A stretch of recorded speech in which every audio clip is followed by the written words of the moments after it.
Once upon a time, in a small village in Africa, there were two stepbrothers named Sam and Mike. Sam was a little older, and sometimes he could be a bit mean, but Mike looked up to him and trusted him. They lived with their parents in a tiny house at the edge of the forest, where they'd go exploring together every weekend. One sunny afternoon, Sam and Mike decided to explore deeper into the forest than they ever had before. They walked and walked, pushing through bushes, and finally, they reached a strange, lonely clearing. There, right in the middle of the clearing, they saw something that made their eyes grow wide. It was an old, black pot, covered in strange drawings, sitting right on the ground. The pot looked dusty and worn, but also mysterious. And on the side, written in the language of their village, were the words, "The Pot of Wealth." Sam and Mike were curious, but also a bit scared. Mike whispered, "What do you think it does?" Sam shrugged, but he didn't want to seem afraid, so he picked up the pot and said, "Maybe it's magic." Just as he said that, the pot started to shake in his hands, and golden coins began to fall out. Mike gasped, and his eyes sparkled with excitement. They had found treasure. They couldn't believe their luck. But then, Sam's eyes narrowed as he looked at Mike. He thought to himself, if I share this pot with Mike, he'll get half of everything. But what if I kept it all for myself? The two boys hid the pot under some bushes and agreed to come back later when no one was around.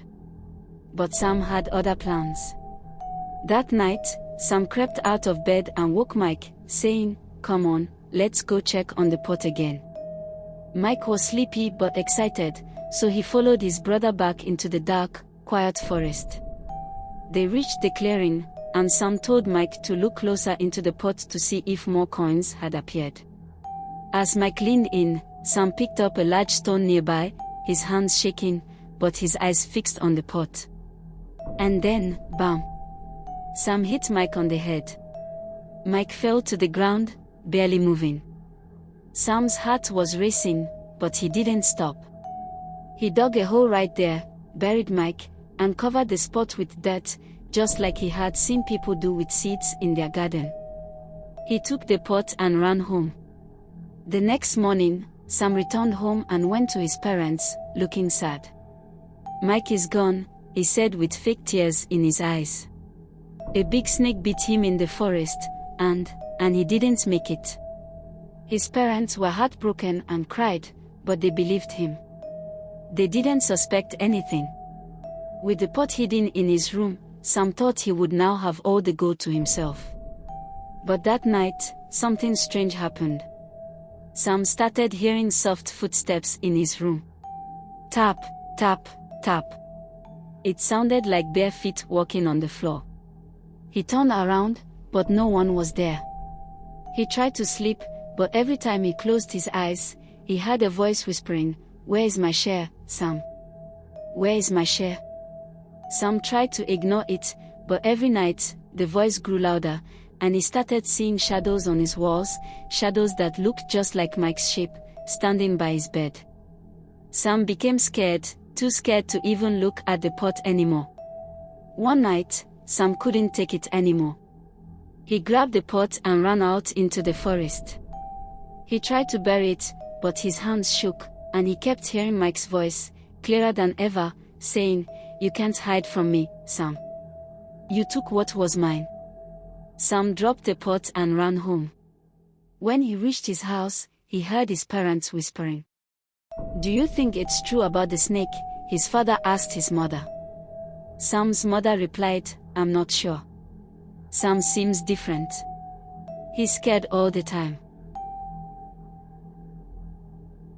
Sam lay in bed, but he knew he could never escape what he'd done.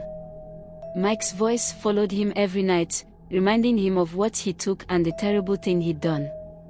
And to this day, the villagers say that if you walk deep enough into that forest, you can still hear the soft footsteps and whispers calling for the pot of wealth.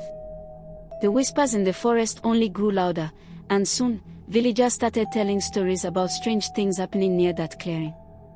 People who wandered close said they saw two shadows dancing around a mysterious pot. They would hear a voice calling out, "Sam. Come back, Sam. Come back." The villagers believed it was the spirit of a lost boy calling his brother. Back at home, Sam was terrified. He couldn't sleep, he could barely eat.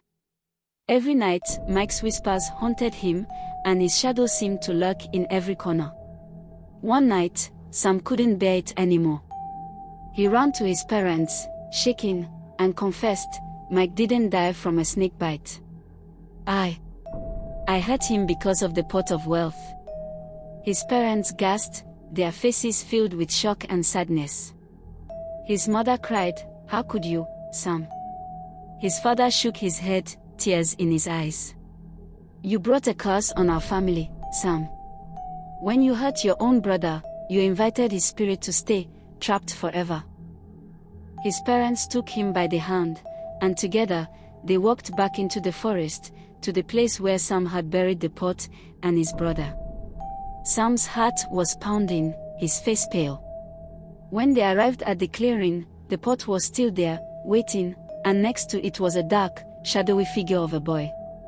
Sam squinted, and he saw the face of Mike, staring back at him with sad, tired eyes. Sam fell to his knees, crying, "I'm sorry, Mike. I was selfish. I thought the pot would make me happy, but it only brought pain." But Mike's shadow didn't move. Instead, it pointed to the pot, and Sam knew what he had to do. He picked up the pot with shaking hands, feeling its heavy, cold weight, and threw it deep into a nearby river, far away from the clearing. As soon as the pot sank below the water, the shadow of Mike faded away, finally free. Sam never forgot that night, and from then on, he vowed to be kind, to help others, and to live with honesty. But the village never forgot the tale of the pot of wealth, and the children were always warned, "Be careful what you wish for, and never put gold above those you love." And some say, on very quiet nights, if you listen closely near that river, you can still hear the faintest whisper of a voice saying, "Share, share with those you love."